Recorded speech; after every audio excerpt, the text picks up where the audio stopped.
Shalom, perkenalkan nama saya Denis Martin Sidaputar. Nomor induk mahasiswa 19-400-567. Di sini saya akan membacakan tentang asas fungsi sosial pasal 6 UU PA. Pasal 6 Undang-Undang Nomor 5 Tahun 1960 tentang Peraturan Dasar Pokok Agraria adalah hak turun-menurun, terkuat dan terpenuh yang dapat dipunyai orang atas tanah dengan mengingat ketentuan bahwa semua hak atas tanah mempunyai fungsi sosial. Lebih lanjut dijelaskan bahwa hak milik adalah hak terkuat dan terpenuh yang dapat mempunyai orang tanah atas tanah. Pemberian sifat ini tidak berarti bahwa hak itu merupakan hak yang mutlak, tak terbatas dan tidak dapat diganggu-gugat sebagai hak egindo menurut pengertian yang asli dulu.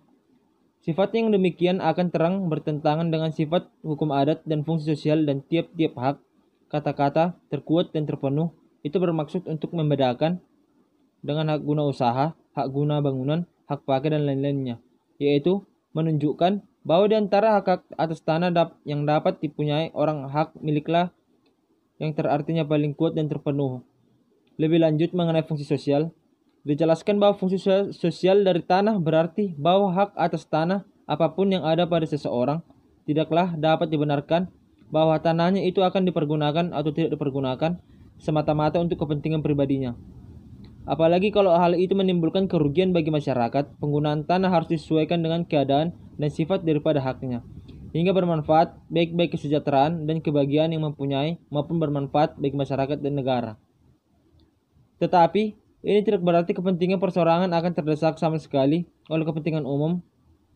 UU PA memperhatikan pula kepentingan perseorangan, kepentingan masyarakat, dan kepentingan perseorangan haruslah saling mengimbangi, hingga pada akhirnya akan tercapailah tujuan pokok, kemakmuran, keadilan, dan kebahagiaan bagi rakyat seluruhnya.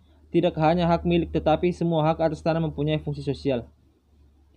Pengadaan tanah untuk kepentingan umum. Trotoar yang Anda sebutkan merupakan bagian dari jalan. Bagian-bagian jalan meliputi ruang manfaat jalan, ruang milik jalan, dan ruang pengawasan jalan. Ruang manfaat jalan meliputi badan jalan, saluran tepi jalan, dan ambang pengamannya.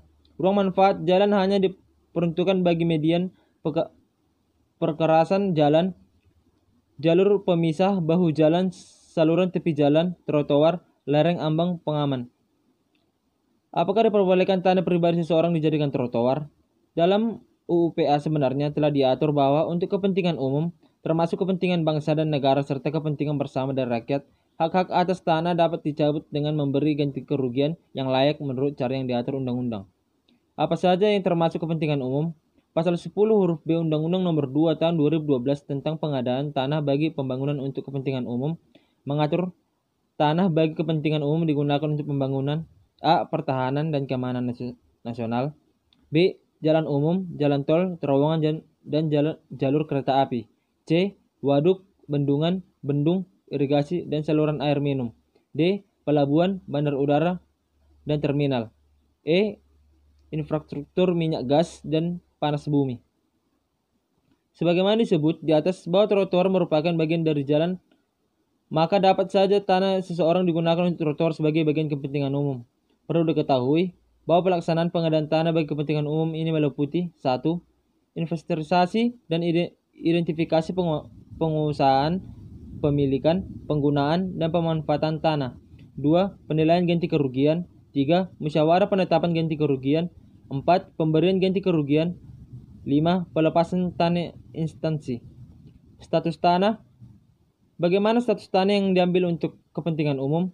Sebelum tanah diambil untuk digunakan bagi kepentingan umum, sebagaimana sudah disebut di atas, ada mekanisme yang harus dijalani. Salah satunya adalah penetapan dan pemberian ganti rugi.